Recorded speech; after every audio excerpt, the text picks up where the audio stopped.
The cameras were already rolling, the studio lights blazed across the set, and in that moment, Joy Behar had absolutely no idea she was about to make one of the biggest mistakes of her career. That IT happened somewhere between her third and fourth question, the moment she crossed a line with a man who had spent 4 decades refusing to play by Hollywood's rules, because the guest sitting across from her wasn't just another actor.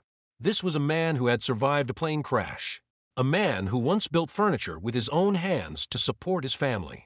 A man who had repeatedly pushed back against powerful studio executives who believed they could control his career, and now he was sitting calmly at the table. But here's what Joy didn't realize: the man who played Han Solo in Indiana Jones wasn't pretending when he said, "Never tell me the odds." Because what unfolded over the next 20 minutes would become a moment viewers would never forget.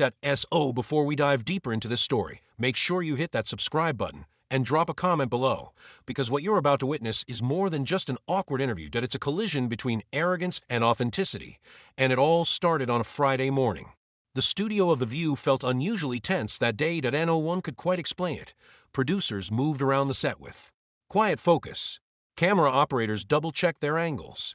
The hosts reviewed their notes, but there was something different in the air, because the guest of the morning was none other than Harrison Ford, and anyone who had ever watched him in an interview knew one simple truth: when Harrison Ford sits down in front of a camera, anything can happen. This was the same man who once responded to a question about his legacy with a line that perfectly captured who he really was. "I'm a carpenter." He had said, "I build things." Then he paused for a moment. Sometimes those things happen to be movies. It was classic Ford, humble, direct, and completely uninterested in Hollywood theatrics. But what made that statement even more remarkable was that it was true. To 82 years old, Harrison Ford stepped onto the set with the calm, steady confidence of someone who had lived a lifetime of extraordinary experiences. His movements were deliberate, measured. Every gray hair and every line on his face told the story of a man who had earned his place in cinematic history. This wasn't someone who had chased fame. This was someone who had built a career from nothing. Long before he became a global superstar, Ford had been working as a carpenter in Los Angeles, building cabinets and furniture just to support his family. While other actors were chasing auditions and red carpets, Harrison Ford was literally building his future with his hands. And somehow, against all odds, he went on to become part of not just one, but 2 of the most successful film franchises ever created: the legendary Star Wars saga and the unforgettable adventures of Raiders of the Lost Ark. What makes that even more incredible: he didn't achieve it through careful planning or relentless ambition. He did it simply by refusing to compromise who he was. As Ford took his seat at the table, the studio audience applauded warmly, but there was something slightly hesitant about it, almost cautious. Perhaps it was because everyone in the room knew his reputation. Harrison Ford wasn't known for playing along with scripted television moments. He wasn't someone who delivered rehearsed answers or polite sound bites. That if a question felt genuine, he would answer honestly. But if a question crossed the line, well, that was when things could become very interesting. And that Friday morning, the questions were just getting started. Harrison Ford's reputation had always followed him wherever he went, and he wasn't known for giving polished, predictable answers. He wasn't the kind of celebrity who played along with every interview like it was part of a carefully rehearsed performance. In fact, quite the opposite. Ford had built a reputation for doing things his own way. He built his own furniture, flew his own planes, and perhaps most famously, he had absolutely no patience for questions he thought were pointless. So when he walked onto the set that morning, everyone in the room knew one thing for certain: this interview could go in any direction, and that uncertainty?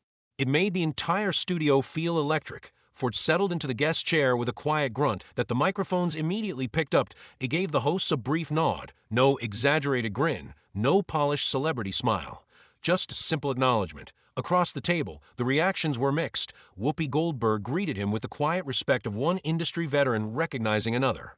Sarah Haynes looked slightly intimidated, glancing down at her notes before looking back up. Meanwhile, Robin Roberts leaned forward with clear curiosity, eager to see how the conversation would unfold. And then there was Joy Behar. She studied Harrison Ford with a look that suggested she had already decided exactly how this interview was going to play out. But what she didn't realize was that Harrison Ford rarely followed anyone else's script. Whoopi broke the silence first. "Harrison Ford, welcome to The View. It's an honor to have Indiana Jones himself sitting here with us today."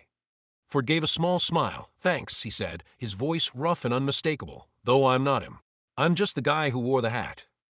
The audience burst into laughter. It was classic Ford, deflecting attention away from himself with a dry humor that carried just a hint of mischief. The moment felt light, comfortable, but it didn't stay that way for long. because before anyone else could jump in, Joy Behar leaned forward. "You know, Harrison," she began, her tone carefully measured, "I've watched your interviews for decades." She paused just long enough to make the next sentence land harder, "and I have to say, you always seem like you'd rather be anywhere else." A few people in the audience chuckled nervously. Joy continued, "Honestly, sometimes it looks like being interviewed is some kind of punishment for you." Then she leaned back slightly. "So don't you think that comes across as a little ungrateful?" The room suddenly felt a few degrees colder. "All these fans who adore you," she added, "and you can barely manage to crack a smile." It was a sharp observation, clearly designed to catch him off guard, a classic move meant to shift the balance of the conversation. But Harrison Ford didn't react the way anyone expected. He didn't interrupt, he didn't laugh it off. Instead, he simply looked at her, slowly, and said nothing at all. The silence that followed spoke louder than any answer. "Is that a question?" Harrison Ford finally asked, his voice calm but pointed, "or a diagnosis?" Joy Behar leaned back slightly. "It's an observation," she replied. "You've had one of the biggest careers in Hollywood history, yet you often act like it's been some kind of burden. A lot of people would give anything to have what you've had." Ford didn't answer right away. For a moment he just sat there, studying the table in front of him. Then he spoke, slowly, carefully. "I've been doing this for 50 years, he said. 50 years of interviews, premieres, photo shoots, press junkets." He paused, "And after all that time, I've learned something." His voice remained steady, but there was a subtle edge beneath it. The work matters. The publicity doesn't. A few crew members exchanged quick glances. "I show up and do the work because I'm a professional," Ford continued. "But I'm not going to pretend that sitting here answering the same questions I've heard 1,000 times is my idea of a good time." Joy tilted her head. "But that's part of the job, isn't it?" she pressed. "Connecting with fans. Being accessible. Showing some warmth." Ford raised one eyebrow. "Is it?" he asked. "Or is that just what people expect from celebrities?" He shrugged lightly. "I make movies. People watch them, or they don't. That's the exchange. The rest," he added bluntly, "is just noise." The directness of the answer seemed to catch Joy off guard for a split second, but only for a moment. "All right," she said quickly. "Then let's talk about the work." The audience leaned in because this was where the conversation started to sharpen. "You've had a long career playing characters like Han Solo and Indiana Jones," Joy continued. "Some critics say you've essentially played the same character your entire career." She folded her hands together, the reluctant, grumpy hero who acts like he doesn't want to be there. Then she delivered the line that made several people shift in their seats. "That's not exactly what you'd call range, is it?" For a second there was silence. Then Ford laughed, a short, dry laugh with absolutely no warmth in it. "The same character?" he repeated. He looked directly at Joy. "Have you actually watched my films?" A few people in the audience murmured. "The Fugitive," "Witness," "The Mosquito Coast," "Presumed Innocent," "Regarding Henry." He slowly shook his head. "All the same character to you?" Ford leaned back slightly. "I've played doctors, lawyers, detectives, scientists, even the President of the United States. I've done comedies, dramas, action films, and romances." He paused. "But if someone only remembers Star Wars or Raiders of the Lost Ark, then sure, I suppose they could convince themselves that's all I've ever done." Joy raised a hand. "I'm not saying that's all you've done," she clarified. "I'm saying that's what audiences associate you with. And maybe there's a reason for that." Ford nodded slightly. "Yes, there is. Those films became cultural landmarks. Billions of people watched them. They became part of the world's shared imagination." He leaned forward just a little. "That's not a limitation of my range. That's a reflection of how powerful those stories were." Then he added something that shifted the room again. "You know what's interesting, Joy? I've never heard Clint Eastwood criticized for playing tough guys. I've never heard John Wayne criticized for making westerns his entire career. But somehow I'm supposed to apologize for being part of two of the most successful film franchises in history." Joy's expression tightened slightly, but she didn't back down. Instead, she changed the subject, and that's when the interview took a far more personal turn. "Let's talk about your personal life," she said. "You're married to Callista Flockhart. There's more than a 20-year age difference between you." She continued without hesitation. "And the two of you adopted a son." The studio grew noticeably quieter. "Over the years," Joy added, "there's been speculation about relationships like that in Hollywood." Then she asked the question that instantly froze the room. Was it really love or something else? The silence that followed was immediate, and heavy to Ford's expression changed in an instant. The warmth vanished. What replaced it was something far colder. He looked directly at Joy. "I'm going to give you one opportunity," he said quietly, "to explain exactly what you mean by something else." His voice wasn't loud, but the tension in it was unmistakable. Joy clearly realized she had stepped into dangerous territory. For a brief moment, it looked like she might pull back, but pride held her in place. "I'm simply pointing out," she said carefully, "that Hollywood has a long history of relationships between older men and younger women. There have always been questions about the nature of those relationships." The room fell completely silent, because everyone could feel it. The interview had just crossed a line, and Harrison Ford's patience was running out. The single word from Harrison Ford sliced through the studio like a blade. "I'm not going to sit here," he said slowly, "and listen to you suggest that my wife married me because of my career." The room fell completely silent. Callista Flockhart was already successful when we met. She didn't need anything from me. We fell in love. We've been together for more than 20 years. We've built a family together. He paused, his expression steady but firm. "So if you're going to make insinuations, understand something. They're not insulting to me. They're insulting to my wife." Then Ford turned slightly toward the camera, "And for the record," he added, his voice softening just a bit, "my wife is the best thing that ever happened to me." He allowed the words to hang in the air. "She's smart. She's funny. She's kind. And the fact that she's willing to put up with me," he said with a faint dry smile, "is no small accomplishment." A few quiet laughs rippled through the audience, breaking the tension for just a second. "But anyone who wants to question her motives," Ford continued calmly, "is welcome to come speak to me about it directly." His gaze returned to Joy Behar. "But you won't do that, will you? Because it's easier to throw out insinuations on television than it is to talk to real people about their real lives." Joy straightened in her seat, trying to regain control of the conversation. "I'm just asking questions that people wonder about," she replied. Ford shook his head once. "No, you're not." His voice was calm, almost flat. "You're fishing for controversy. And I've been around long enough to know the difference." He crossed his arms and settled deeper into his chair, the posture of a man who had absolutely no intention of backing down. "Let me tell you something about my life, Joy," he said, "since you seem so curious about it." The audience leaned forward, because now the interview had become something entirely different. This wasn't a promotion. This was a story, and Ford was ready to tell it. "I started out as a carpenter," he said, "not because I was waiting around for auditions. Because I had to eat." He glanced around the table, and nobody was hiring me as an actor. So I built things. Cabinets, doors, furniture. For years. His voice carried a mixture of quiet pride and the faint echo of old frustration. While other actors were out at Hollywood parties, making connections, chasing fame, I was sanding wood and installing doors. The room stayed silent, because suddenly this wasn't a celebrity story. It was something much more real. And then something interesting happened, Ford continued. I was hired to do some carpentry work at the house of George Lucas. Several people in the audience reacted immediately, recognizing the name. That's how I got the audition for Star Wars. Not through an agent, not through some industry connection, because I showed up, Ford said simply. Did the job right, and somebody noticed. He nodded slightly. That's what my career has always been built on. Craftsmanship. Show up. Do the job well. He paused, whether you're building cabinets or making movies. Then his tone softened slightly, drifting into something more reflective. You know how long I worked as a carpenter? Almost 15 years. From my 20s into my early 30s.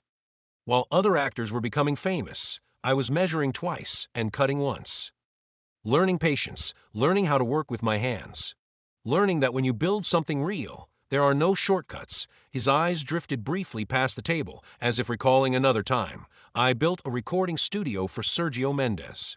A sun deck for Sally Kellerman. I worked on renovations for Joan Didion. He shrugged lightly. Real work. For real people. Who expected quality. Then his gaze returned to Joy, and that's the work ethic I brought into acting when I finally got my chance. You don't cut corners. You don't fake it. You either do it right, or you don't do it at all. The studio had gone completely still, because Ford wasn't just defending himself anymore, he was explaining who he was and why. So when you say I'm ungrateful for my success, he continued firmly, or that my marriage is some kind of arrangement, you're talking about things you clearly don't understand. He leaned forward slightly. I've earned everything I have. I've worked for everything I have. And I never quit, even when this industry spent years telling me I wasn't good enough. The silence that followed felt heavier than anything said before, because now everyone in the room knew something. The interview had crossed a point of no return, and what happened next was going to define the rest of the conversation. Joy Behar seemed determined to regain control of the interview. All right, she said, forcing a small smile.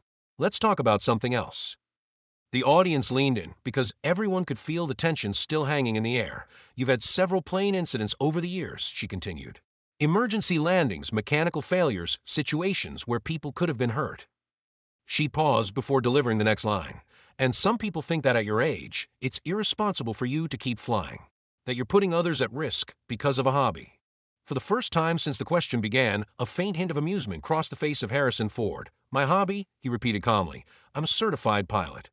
Thousands of hours of flight time. Over 30 years in the air. He leaned back slightly in his chair. I own multiple aircraft. I've participated in helicopter rescues in the Wyoming backcountry, helping hikers stranded on mountain peaks. I've worked alongside the Civil Air Patrol. He shrugged lightly. So no, it's not a hobby. It's a discipline. It's a passion. And yes, he added, it's a risk. But so is driving a car. So is crossing a street in New York City.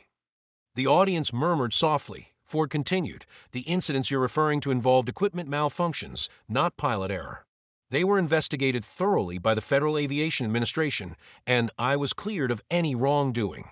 He paused. In fact, in one case, my emergency procedures were cited as exemplary. The room was silent. I landed a plane on a golf course after the engine failed, he said calmly, and walked away. Most people would have crashed. I didn't because I know what I'm doing. Then he looked directly at Joy again. But you knew that already, didn't you? The words hung in the air. You just wanted to phrase the question in a way that made me look reckless. He folded his hands together. That's what this entire interview has been. Taking things out of context. Suggesting things that aren't true. Hoping I'll get angry enough to give you a soundbite. Ford leaned forward slightly. I'm not going to give you that. His voice had become almost gentle, the kind of quiet tone that somehow carried even more weight. I've been doing this a long time. I've met people like you my whole life. People who try to get under your skin so you react, so you say something you'll regret. He shook his head slowly. I'm not going to regret anything I've said here today. The studio remained completely still. What I've learned in 82 years, Ford continued, is that the people who work hardest to tear others down usually haven't built much themselves. A few audience members exchanged glances, because it's easier, he said quietly, to criticize someone else's life than to build something of your own. He gestured lightly around the room. I've built things. I've built movies. I've built furniture with my own hands. I've built a ranch that I've worked on for decades. I've built a family that I love. And I've built a career that has lasted more than half a century. Then he looked directly at Joy. So tell me something. What have you built? Other than making people uncomfortable. The question hung in the air like thunder waiting to strike. Joy's face flushed red. I've had a successful career in television and comedy for decades, she said defensively. Ford tilted his head slightly. Have you? He asked with genuine curiosity. I wouldn't know. I don't watch much television. He shrugged. I'm usually flying or working on my ranch or spending time with my wife and son. You know, actual life things. The dismissal was devastating precisely because it was delivered so casually. Joy abruptly pushed her chair back and stood up. I don't have to sit here and be insulted. Ford didn't move. Then don't, he replied calmly. I was invited here for an interview. You're the one who decided it should be an interrogation. I'm simply responding to what you've given me. This is my show, Joy said, her voice rising. Ford glanced briefly toward Whoopi Goldberg. Actually, he said thoughtfully, I believe it's Whoopi's show. He paused, and originally it was created by Barbara Walters. Then he nodded politely. But sure, if you'd like to call it your show, that's fine.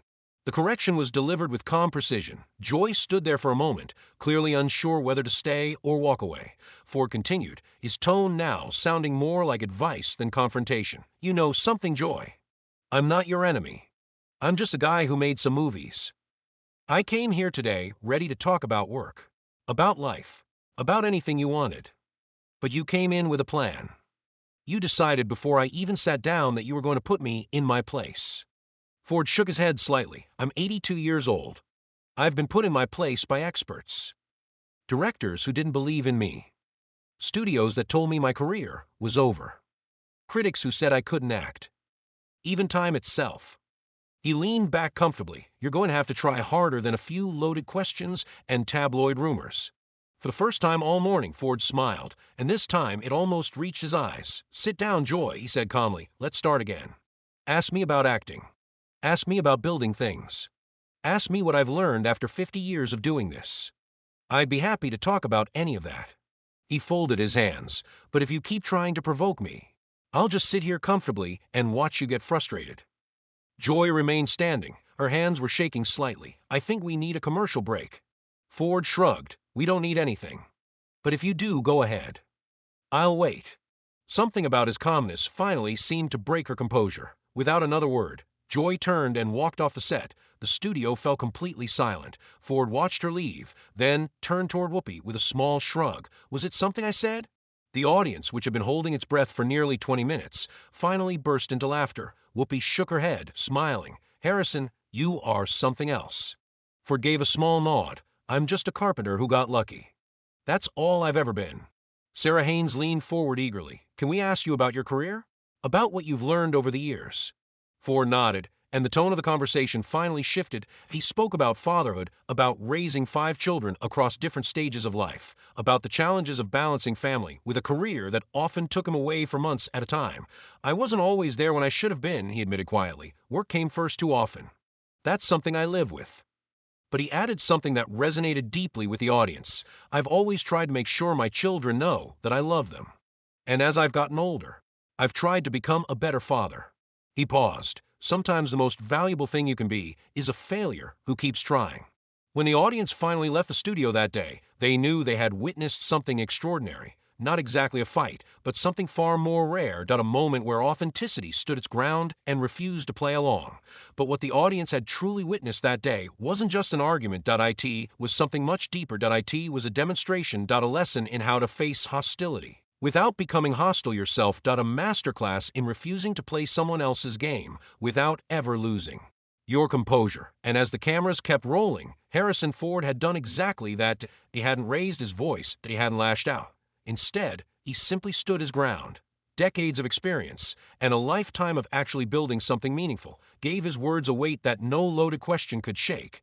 And that quiet authority turned every attempt at confrontation into something insignificant. After the commercial break, Joy Behar eventually returned to the stage, but something had clearly shifted. The energy in the room had changed. The remaining hosts approached Ford with a new level of respect. Even the audience seemed to sense it. Because what they had just witnessed wasn't ordinary daytime television. It was a moment that viewers at home would talk about for years. A moment when a Hollywood legend proved something powerful. Sometimes you don't need to raise your voice to win an argument. Sometimes you don't need clever comebacks or dramatic speeches. Sometimes the strongest response is simply being exactly who you are.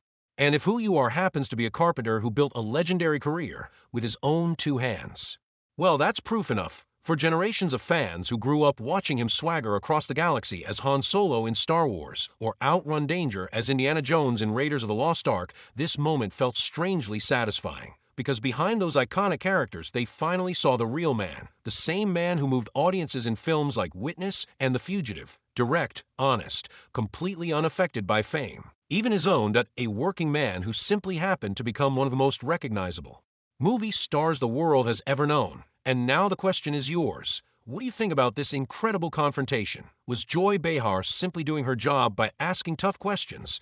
Or did Harrison Ford handle the situation in the only way someone with his experience could? Drop your thoughts in the comments below. We'd love to hear what you think. And if you enjoy powerful stories like this one, make sure you subscribe for more moments that will leave you absolutely speechless.